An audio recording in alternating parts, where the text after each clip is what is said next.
Welcome to our version of The View. We've never done anything like this. This is crazy. So much to talk about. I, like everyone here, I am an insane fan of the show, and it's a thrill on a fan level. I haven't met a bunch of you guys. It's really cool to get to meet you.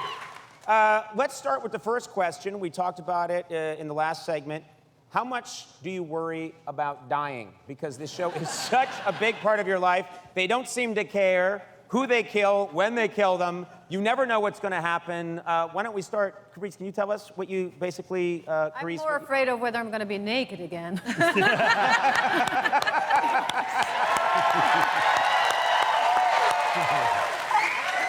You have no idea when you're going to be naked. You just turn the page and it says. I just want to know whether I have to go to a gym or not. You know? Not that I ever do when I get but okay. That's enough. Okay, Maisie, what about you? Do you try and ever talk to the writers and get hints about, please tell me I'm going to be okay this season? I start asking them, and then I feel like I'm being annoying. I think maybe I shouldn't ask them because I'll end up dead quicker.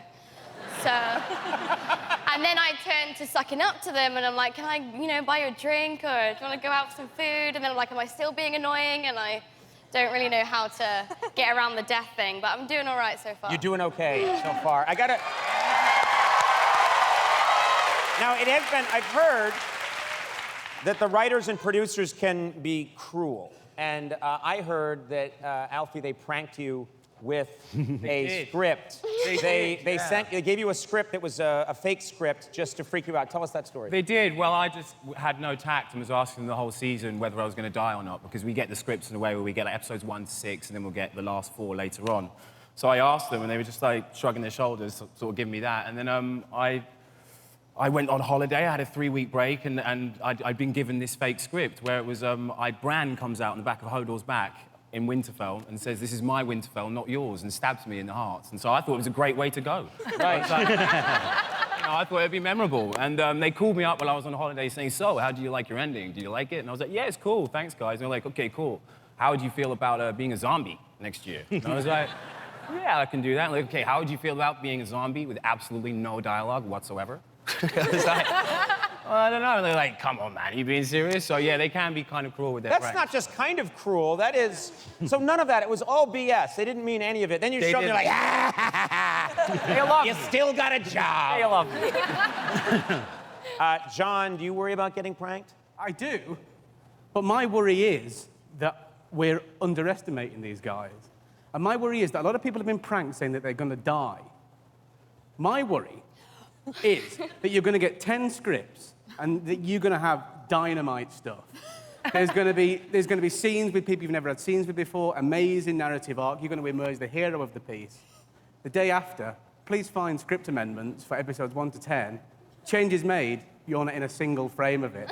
All the best. Is that possible? Could that happen? They could do that. They can do whatever they want. Whatever they want. Okay, Sophie, Sansa has been through a lot. Just so much. Before the season... It's not real, folks. Yeah. Andy, no! Oh, sorry. It is real. Where's the baby? Well, you've been through so much, and before the season even begins, it feels like unrelenting. Are you hoping that this season things start to get a little cheerier? Well, I mean, we all are, but it's Game of Thrones, Conan. I know, but I'm just thinking, you can have one episode where they're like, that's a good cookie, you know? Why can't there be one episode where they're like, I had a good night's sleep, me too. Anyone get killed? Not a one. See you next week. And then resume next week. Yeah. And then we can all do like a little song and dance. Yeah. Bloop, bloop, bloop, Game of Thrones. I like that song. It's original, so.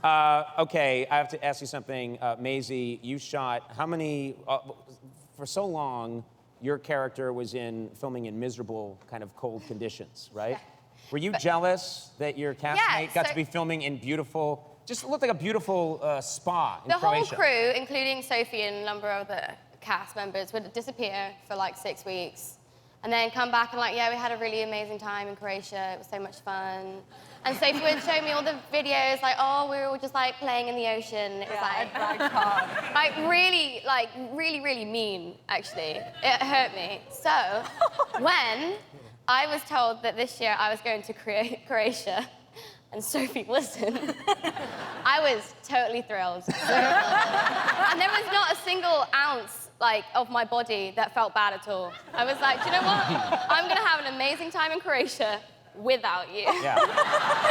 John, the fans of Game of Thrones are very opinionated. Yes. What is the strangest thing that you've been confronted with, the strangest opinion that you've been confronted with? Well, it's a fact, really, more than an opinion. I was in London, and a guy came up to me and said, "Oh, you Game of Thrones?" I went, "Yeah." He said, "I'm a huge fan." I went, "Well, fantastic." He said, "Can I ask a question?" I went, "You just have nothing." And he said, "No, I've just been wondering, why are you still so fat?" And I said, what? He said, no, I just don't believe it.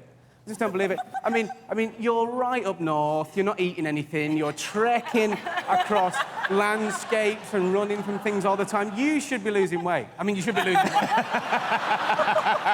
And I said, okay, look, this is a fantasy show.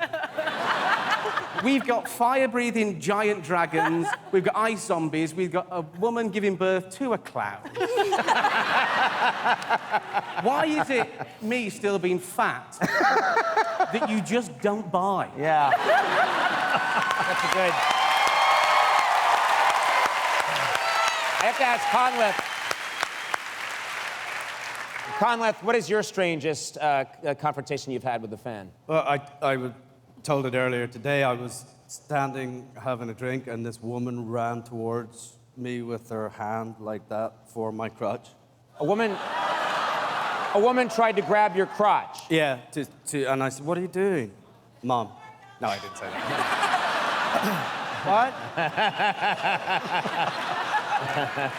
What? She's here. She is. And so did she explain herself? Well, I said, "What are you doing?" She said, "I just wanted to check there was something there."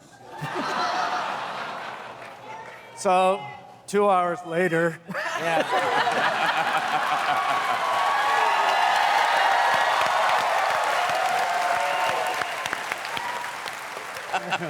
2 hours later, he pulled him out and showed the whole bar. Yeah. How's this for you? Hannah, you've had some trouble with loose lips. Is that true? Yeah. Maybe letting some things slip about what's going to be happening in a show, and that's gotten you in a little bit of trouble? You know, I'm a real liability, I think. I should not be trusted with any knowledge.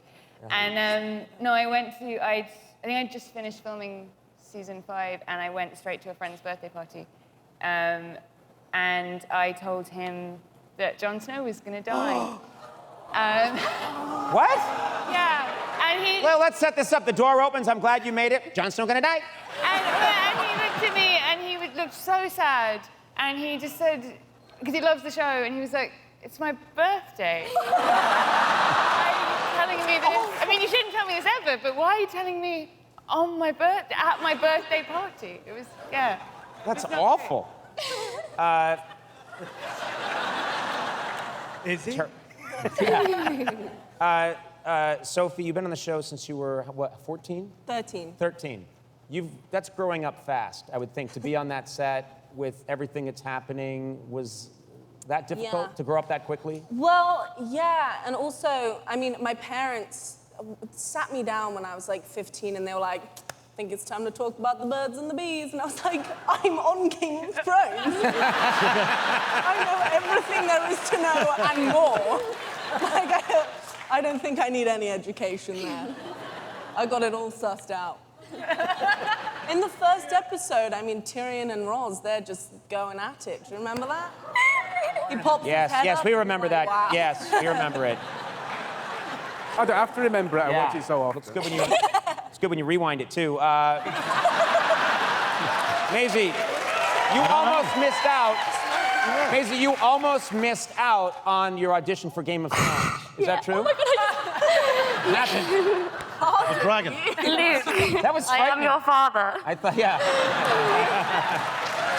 Yeah, so I nearly missed out on my first Game of Thrones audition because I wanted to go on a school trip to a pig farm. Because I was really down for that. And I have no idea what I was thinking. I was like, oh, I'm going to miss a school trip and I get to wear my own clothes, don't have to wear a school uniform. Oh, God. You didn't have to wear a school uniform to the audition, did you? I did. No, I know. You were dressed as a schoolgirl. Everyone else? Natalie, Comic-Con, famous for sort of fans, geeks, nerds, whatever they want to call themselves. You are a self-proclaimed nerd, is that right? Yeah, I'm a bit of a nerd.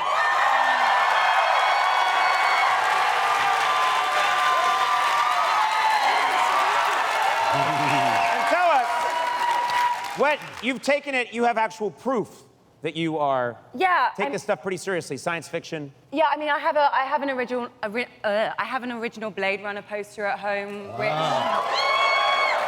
I was lucky enough to get Ridley Scott to sign when I worked with him, and I also have a tattoo, which some of you might know this little novel, sci-fi novel, one of the original, from which all the shows we love probably spurned from, is Dune.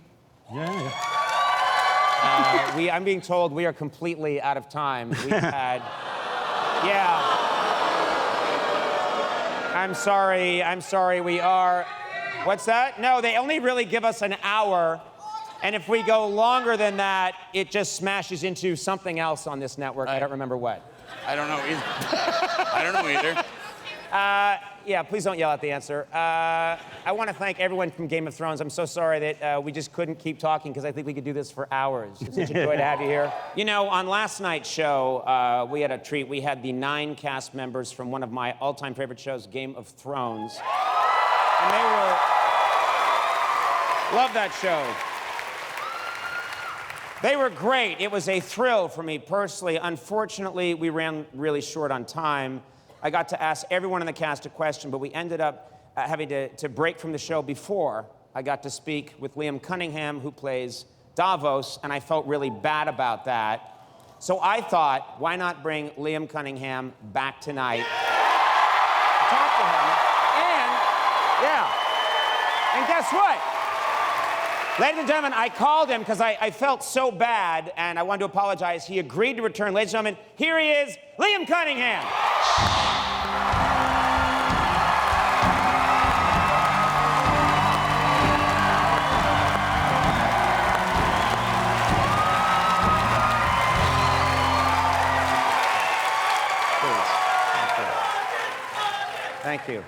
Thank you so much for coming back. I wanted to ask you the question I didn't get to ask you yesterday. With Melisandre arriving at Winterfell, do you think that Davos will now seek to avenge Stannis? Go f yourself.